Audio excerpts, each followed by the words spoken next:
Halo Sobat Dunia Seribu Besar, semoga Sobat selalu diberi kesehatan, panjang umur, dan rizki yang melimpah, amin. Sebelum masuk ke alur ceritanya, jangan lupa dukung channel ini ya dengan klik subscribe, like, komen, dan share, terima kasih. Mari kita lanjutkan perjalanan. Li Qiye. Li Qiye berteleportasi ke celah-celah terdalam kuil, mendorong sosok agung untuk berbalik penguasa kuil Dark Moon. Makhluk ini tampak cukup besar untuk memikul dunia, di belakangnya ada hamparan tak berujung di bawah kekuasaannya. Sebuah bulan melayang di belakangnya, cahaya gelapnya berkembang biak hamparan dan membuatnya terlihat lebih mengesankan, kedekatan sucinya tidak menyerupai hantu. Siapa kamu? Dia berteriak pada Li Qiye dengan mata terbuka lebar, anehnya, pupil matanya kusam dan tidak bernyawa. Hantu agung atau kaisar selalu memiliki keilahian di mata mereka, penguasa kuil ini memiliki jenis afinitas kematian sebagai gantinya. Tentu saja, masuk akal bagi hantu untuk memiliki afinitas kematian, pasar hantu utama adalah pengecualian, hantu-hantunya memiliki spiritualitas unik yang tidak ada di Dark Moon Temple Lord. Dengan kata lain, hantu-hantu di sini memiliki bentuk kehidupan sementara karakter ini tampak sudah mati. Apa kamu? Li Qiye menjawab dengan sebuah pertanyaan. Kematian untukmu, penyusup. Dia meraung marah dan meraih segenggam partikel bulan. Hujan meteor. Dia mengayunkannya ke depan dan partikel-partikel itu menjadi meteor, terbang ke arah Li Qiye sambil meninggalkan jejak berapi-api. Bulan bergabung dengan keributan, cahaya gelapnya menekan semua afinitas di dalam hamparan. Li Qiye dengan mudah menangani serangan itu dengan melambaikan tangannya, menghancurkan meteor dan bulan dalam sekejap mata. Bam! Sebelum penguasa kuil bisa mengungkapkan keheranannya, Li Qiye menginjaknya. Dia meraung dan mencoba untuk bangkit tetapi Li Qiye menambahkan lebih banyak kekuatan dan menghancurkan tulangnya. Terlepas dari perjuangan dan raungannya, dia tidak kesakitan, tubuh yang rusak itu sepertinya bukan miliknya. Alis Li Qiye berkerut saat dia mulai menggunakan tangannya seperti pisau, memotong penguasa kuil menjadi dua bagian. Apa yang ada di dalamnya akan menakut-nakuti penonton dan membuat mereka merinding di sekujur tubuh, banyak tali putih menggeliat seperti parasit, penguasa kuil telah menjadi boneka sejak lama. Kemana kamu akan lari sekarang? Li Qiye mendengus dan melepaskan semburan sinar primordial, mereka memiliki bentuk yang intens, hampir seperti cairan, mereka lebih kecil dan menyerang parasit putih. Oh, mereka meraung dan berjuang tanpa hasil. Ledakan. Sadar akan bahaya fatal, mereka segera meledak sendiri. Sesosok terbang keluar dari tubuh, ingin berlari seperti jangkrik yang melepaskan cangkangnya, namun, melarikan diri dari Li Qiye hampir tidak mungkin. Bam! Dia mengangkat tangannya dan melumpuhkan sosok itu ke tanah. Tolong selamatkan saya, Tuan. Sosok itu berteriak. Li Qiye menginjak dadanya dan berkata, masih berani lari? Tentu saja tidak, bagaimana saya bisa lepas dari genggaman Anda, Sir? Sosok itu memahami situasinya dan menjadi patuh. Setelah diperiksa lebih dekat, dia adalah individu berotot yang memancarkan cahaya bulan, orang bisa mendengar raungan naga dan yang paling penting, melihat untaian aura kekaisaran. Dia bukan kaisar saat ini tetapi kaisar sejati dari zaman sebelumnya. Biarkan aku menebak siapa kamu, kata Li Qiye. Tidak perlu, Tuan, saya Coiling Moon, reputasi Anda mendahului Anda, kata pria itu. Kaisar sejati bulan melingkar, Li Qiye mengangkat kakinya. Pria itu bangkit dan menyeka debu dari jubahnya sebelum berbicara, saya tidak berani mengklaim sebagai kaisar di hadapan Anda. Saya hanya bukan siapa-siapa. Ada garis keturunan Dao, yang dikenal sebagai naga melingkar selama zaman sebelumnya, Sekte Praimun akhirnya mengambil alih secara internal, dan Kaisar Sejati Bulan Melingkar memainkan peran besar. Dia pertama kali mengaku berasal dari Coiling Dragon, naik ke peringkat tertinggi, pada kenyataannya, dia berasal dari Praimun dan tidak ada hubungannya dengan Coiling Dragon. Dia tidak berani lari karena dia tahu dia sedang menghadapi monster legendaris. Kamu memiliki kulit tebal, seorang kaisar sejati yang berperan sebagai dalang, kata Li Qiye. Dia memerah dan tersenyum kecut, saya beruntung bisa selamat, keterikatan ini hanyalah salah satu cara untuk melanjutkan. Li Qiye mencibir sebagai jawaban. Dia menjadi takut dan mengatakan yang sebenarnya, saya mendambakan harta karun di sini dan bertaruh melawan penguasa kuil sebelumnya, saya kalah dan diambil alih. Li Qiye masih menatapnya. Saya benar-benar kalah dan diambil alih, hanya saja saya kebetulan memiliki metode khusus, begitulah cara saya bertahan dan menempel pada tubuhnya, Koi Ling Mun buru-buru menambahkan.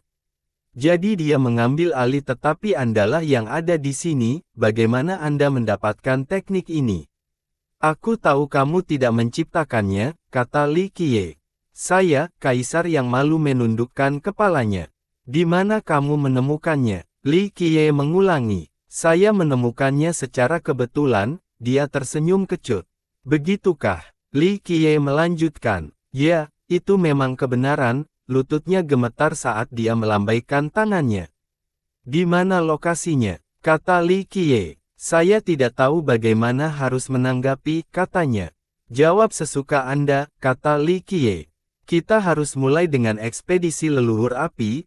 Aku tidak mengetahui cerita lengkap kultivator ini tetapi ada pertempuran setelah ekspedisi, salah satu level abadi, katanya. Dikejar oleh 3 makhluk abadi, kata Li Qiye. Pasti itu, aku tidak tahu siapa ketiga makhluk abadi itu atau apa yang terjadi kemudian, aku hanya seorang kultivator muda saat itu, keingintahuan dan keinginan membawa saya ke laut, katanya. Hamparan yang tidak dapat dilintasi, Li Qiye mengerti. Itu saja, Koi Ling Mun mengangguk, dan saat itulah pertempuran terjadi, tentu saja, karakter rendah seperti saya tidak terlibat. Kamu pergi ke medan perang, Li Qiye menjadi tertarik. Aku mendengar jeritan yang mengental tetapi tidak berani mendekat, tiba-tiba, bagian tubuh membubung melalui cakrawala seperti meteor, saya menginginkannya tetapi mengingat kekuatan saya menunggu dengan sabar, dia mengangguk. Dia bergidik saat mengingat ingatan yang telah lama hilang, saya tidak bisa menggambarkan dengan kata-kata betapa menakutkannya jeritan itu. Jadi belum tentu pertempuran, kata Li Qiye.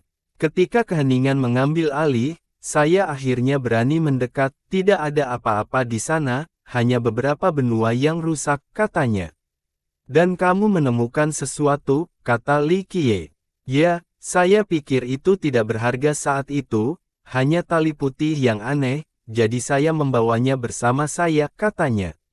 Saya terus melihatnya dan menganggapnya aneh, itu bukan cacing atau harta karun, tetapi di dalamnya ada hukum, dia melanjutkan, seiring berjalannya waktu, saya belajar sesuatu dan dao saya melonjak, berpuncak di alam kekaisaran. Kamu mengandalkan penyerapan, kata Li Qiye. Tuan, bakat saya yang tidak memadai dan Grand Dao tidak bisa melakukan itu, selain itu, aku tidak akan menjadi kaisar jika itu masalahnya, dia memprotes. Omong kosong, itu semua karena benda ini, dan kamu mulai menyukai proses penyerapan, kata Li Qiye. Ketika saya menggunakan Dao saya untuk memilikinya, itu terbagi menjadi lebih banyak dan diam-diam bisa menempel pada yang lain. Dia melanjutkan, tidak peduli seberapa kuat mereka, 10, 100 kali lebih kuat. Saya bisa menggantinya tepat waktu. Tapi, Tuan, saya bersumpah, hukum prestasi saya tidak memiliki hal seperti ini, itu bukan niat awal saya, dia bersumpah. Ayo kita lihat, kata Li Qiye. Dia tidak berani menolak dan memanggil istana takdir, dia melepas beberapa segel dan mengeluarkan sesuatu. Dia sangat berhati-hati selama pemindahan, tidak ingin membuat satu kesalahan pun. Tidak bisa menghindari terbakar saat bermain api, kata Li Qiye. Tuan, kenyataannya pada awalnya, benda ini sepertinya sudah mati, saat aku mengandungnya, itu menjadi lebih kuat jadi aku khawatir tidak bisa mengendalikannya, itu sebabnya saya menyegel tubuh utama dan hanya menggunakan senar yang direplikasi untuk menyerap yang lain. Dia dengan hati-hati menyerahkannya kepada Li Qiye yang melihat lebih dekat, itu tampak seperti tali putih tetapi lebih besar dari yang lain yang terlihat sejauh ini. Li Qiye mengaktifkan tatapan surgawinya dan melihat luka, benda ini tidak utuh, hanya sepotong kecil dari sesuatu yang lebih besar, pola spiral juga bisa dilihat, menambah sifatnya yang penuh teka-teki. Kamu melakukan lebih dari sekadar mempelajari misterinya, mata Li Qiye menjadi dingin. Saya juga ingin tahu dari mana asalnya, Koiling Moon mengatakan yang sebenarnya, seseorang pasti telah menciptakannya jadi saya melacak sumbernya. Apa yang kamu temukan? Li Qiye bertanya. Saya berspekulasi bahwa itu berasal dari transformasi jahat, tetapi saya belum melihat ini atau melakukan transaksi apapun, katanya. Kamu takut, kata Li Qiye. Ya, karena saya pikir itu berasal dari transformasi jahat. Selama penelitian saya memverifikasi ini tetapi Evil Transformation bukanlah orang yang merilisnya, orang lain melakukan transaksi, katanya. Kamu setengah benar, sebagian dari itu milik transformasi jahat, bagian lainnya diciptakan oleh orang lain, kata Li Qiye. Itu masuk akal karena memiliki hukum yang tidak bisa saya pahami, katanya. Cacing mayat abadi, Li Qiye menyebutkan namanya.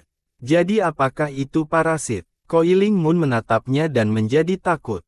Lebih dari itu, seseorang memadukan Grand Dao mereka dengannya, ini sangat jarang, hanya sedikit yang terlihat di semua zaman, hanya ketika makhluk yang cukup kuat untuk disebut abadi oleh pembudidaya biasa mati, seseorang akan muncul untuk menyerap mayat, tetapi tidak selalu, kata Li Qiye. Itu hanya membuat Koiling Moon lebih takut karena itu bisa menjadi dia suatu hari nanti. Kamu tidak sepadan dengan waktunya, Li Qiye berkata, biasanya, itu hanya menyerap mayat. Itu juga dapat menyerap orang yang hidup sekarang, katanya. Ya, karena dao yang diresapi yang dibuat khusus untuk itu, mereka adalah satu sekarang, dao dan cacing, kata Li Qiye. Sangat mirip dengan memurnikan dao menjadi senjata, dia berkomentar. Cukup dekat, kata Li Qiye sambil menatap tali putih itu. Yang sebenarnya adalah Grand Dao yang lengkap, Kaisar Sejati Bulan melingkar menarik napas dalam-dalam dan berkata, jadi itu bisa menyerap hampir semua hal. Mengingat kelangkaannya, ia tidak peduli dengan pembudidaya biasa, hanya kamu yang akan menyerap orang lain menggunakan potongan kecil ini, Li Qiye memberinya mata samping. Hanya yang abadi, dia menarik napas dalam-dalam dan mengingat masa lalu. Karyanya tidak signifikan dibandingkan dengan yang asli, sama sekali tidak penting, namun demikian, itu membuka jalan bagi masa depannya. Meskipun Grand Dao-nya bukan salah satu penyerapan parasit, itu masih berasal dari Dao Tali Putih, selain itu memungkinkan dia untuk bertahan hidup dan mengambil alih tubuh penguasa kuil sebelumnya.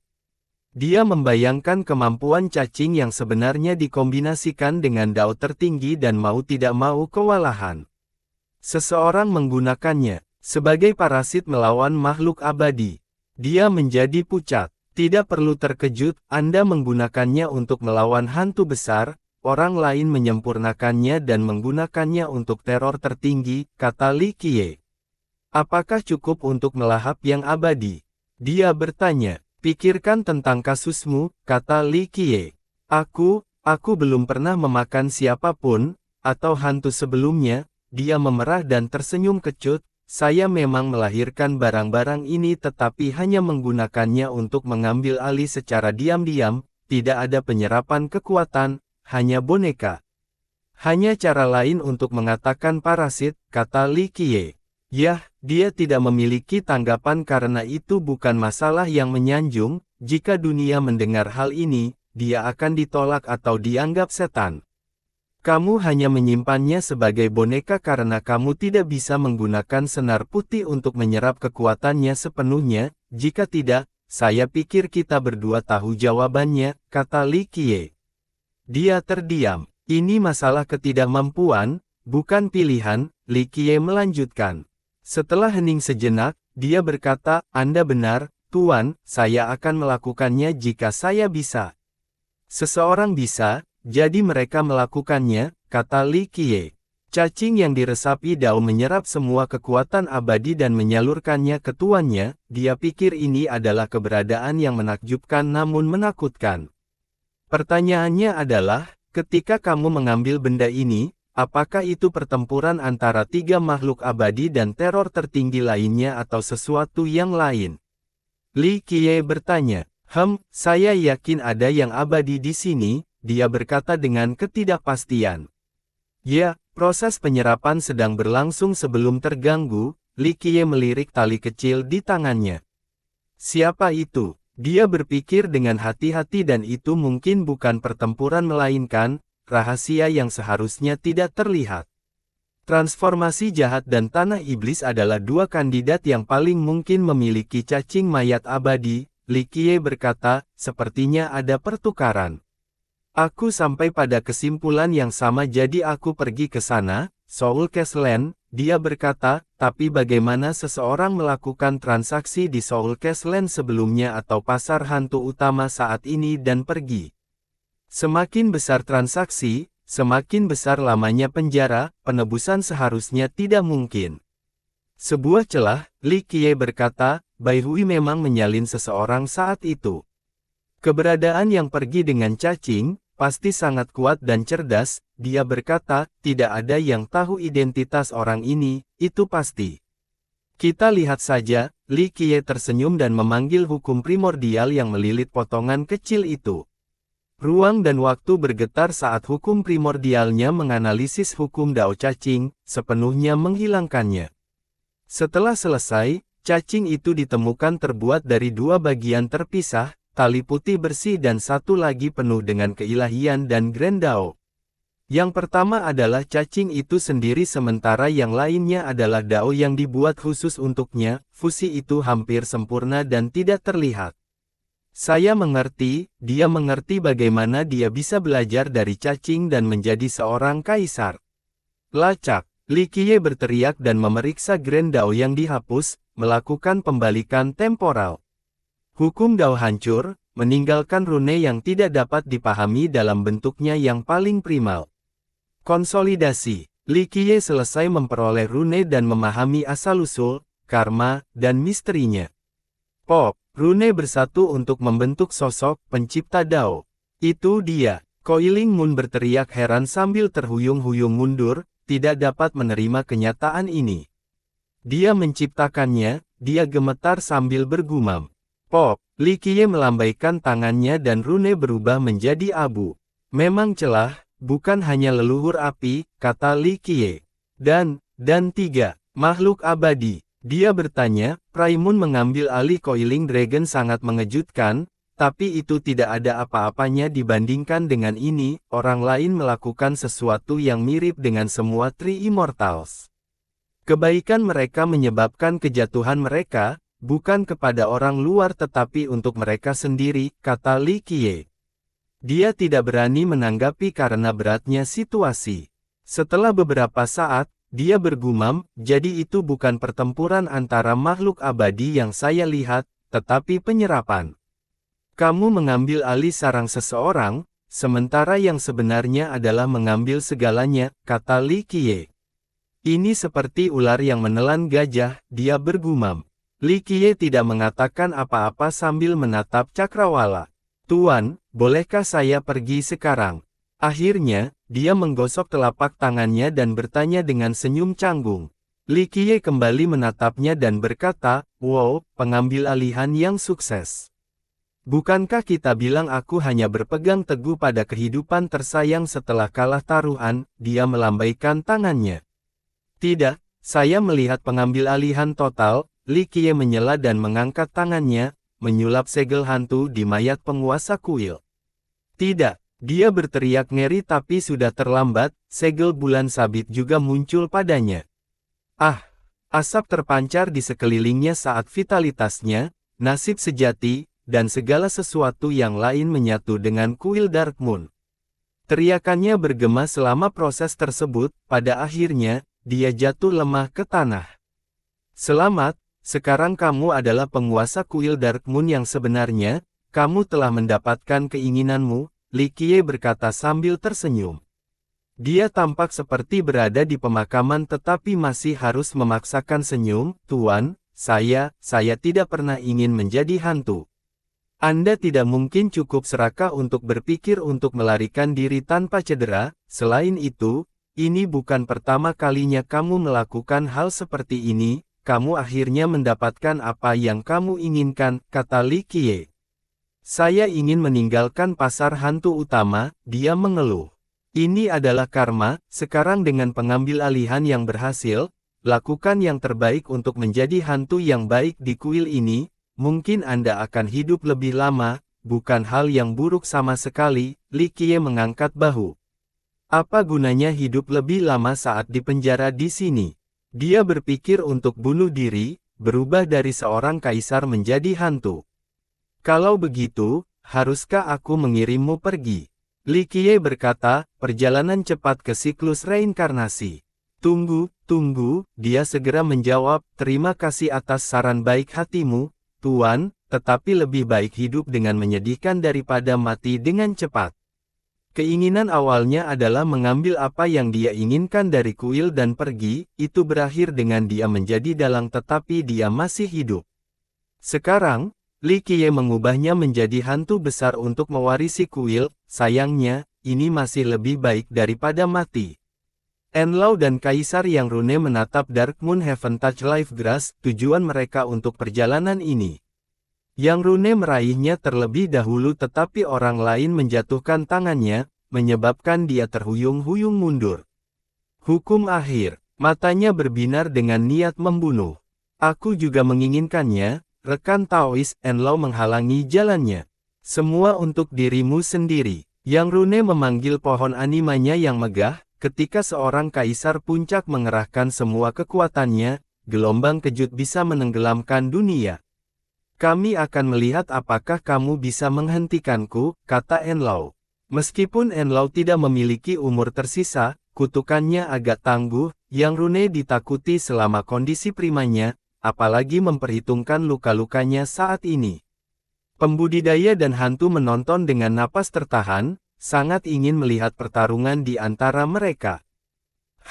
Neraka yang tak tertahankan terwujud menjadi kenyataan. Enlao, jangan dorong. Kaisar burung pipit darah muncul di udara. Dia tidak pergi, kata seorang penonton, mereka mengira dia telah pergi setelah mediasi Kaisar Ketenangan. Aku masih di sini, seorang pendekar pedang berambut putih muncul, siap membela sesama anggota Enigma terlepas dari waktu dan tempat. Kamu sendiri, bencana, Blood Sparrow meremehkannya. Hitung aku juga, sosok pendukung dengan aura drakonik mendarat di sebelahnya, kami akan menghadapi Yang Rune. Niat bertarung lelaki tua ini melonjak, bersemangat untuk berperang. 2 kaisar setengah langkah dan 3 kaisar puncak mengguncang dunia, pertempuran di antara mereka bisa menghancurkan pasar hantu utama. Enigma masih bersatu, seorang penonton berkata setelah melihat keterlibatan Dragon Form. Biasanya, Dragon Form tidak dekat dengan kaisar atau berpartisipasi dalam administrasi dinasti, sekarang, dia masih bergabung dengan mereka pada saat dibutuhkan. Aku harus memiliki rumput ini, aura kekaisaran Yang Rune bisa menembus dunia seperti angin kencang terhadap cabang-cabang kering. Sama halnya untuk kita, bencana menjawab sebelum Enlao bisa, tidak menyerah 1 inci pun. Bencana selalu mengikuti hatinya, mencintai teman-temannya dan membenci musuh-musuhnya, dia mempertahankan kejujuran ini bahkan setelah menjadi seorang kaisar, tidak mengenakan fasad demi reputasi. Dia tidak mengubah kepribadiannya dan tidak peduli dengan pendapat orang lain, gaya muda dan panas kepala ini membuatnya mendapatkan beberapa penggemar. Kembali ke tempat kita mulai saat itu, kata Blood Sparrow, aura dingin dari matanya menusuk dada penonton, sangat kontras dengan aura eksternalnya yang berapi-api. Ini akan datang, penonton segera mundur ke jarak yang aman.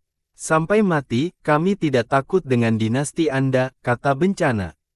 Pendengar yang merupakan musuh dari Immortal Suppression menikmati pendiriannya, meskipun mereka tidak berani mengatakan hal seperti ini, mereka melampiaskan dirinya. Kamu seharusnya, karena kita bisa menghancurkan Enigma, suara dingin menyebabkan banyak orang berguling-guling di tanah kesakitan, gendang telinga mereka pecah. Dedak, sepasang sayap emas menyebar di udara, menghentikan waktu itu sendiri di pasar, kekuatan yang tidak diketahui mengambil alih dan membekukan orang-orang di tempatnya. Semua mata tertuju pada sayap yang indah, setiap bulu adalah karya seni yang rapi, penonton merasa mereka sedang melihat mahkota emas, hanya sedikit yang layak memakainya. Pemilik sayap mendarat di dalam kuil Darkmoon, mengungguli yang lain termasuk Kaisar Puncak. Mengesampingkan auranya, penampilan fisiknya melebihi batas dunia fana, wanita paling cantik dan pria paling tampan memucat jika dibandingkan. Kilatan dari rambutnya menerangi hati semua orang, membuat mereka menganggapnya sebagai makhluk tertinggi dari atas, mata hijaunya memikat jiwa, tidak ada penonton wanita yang terhindar. Jadi ini cinta pada pandangan pertama, seseorang berkomentar. Memang tampan, orang-orang itu menyatakan dengan kagum, mereka cemburu pada pria yang lebih tampan tetapi cemburu padanya tampak menista. Kaisar Transcendent, yang lain menyatakan gelarnya, yang diketahui oleh semua Shin.